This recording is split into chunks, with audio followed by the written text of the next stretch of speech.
অত গরমের মাঝে আমি হলো বইয়া রান দিতাম হরি হইয়া আর তাই না বইয়া রূপচর্চা করতাম ঠিক কই মানছি বউ কোনো দিয়ে ফুরি হইতে পারে না বউ বউ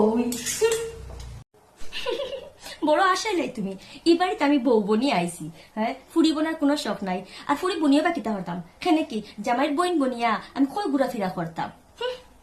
আমরা তো বউ আসলাম আমরা যখন বউ আসলাম 4টার সময় উঠে সারা বাড়ি করে খাম করিয়া হ্যাঁ 6টার লগে লগে পূজা ফাট দিয়া হর হরিরে খানি দিছি আর আজকাল তো বউ তো 8টা লাগে চোখ খুলে না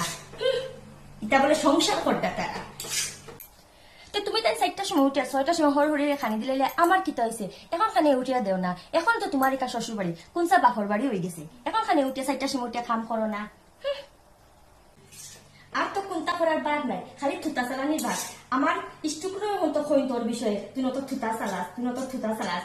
সরম লাগে মুখ দেখানি যায় না নিজের ইষ্টি কুটুমের সামনে কি যা খফাল রে আমার কি বউ পাইছি রে আমার ও ঠাকুর তো পাপ ফসলাম নি আমি আর তোমার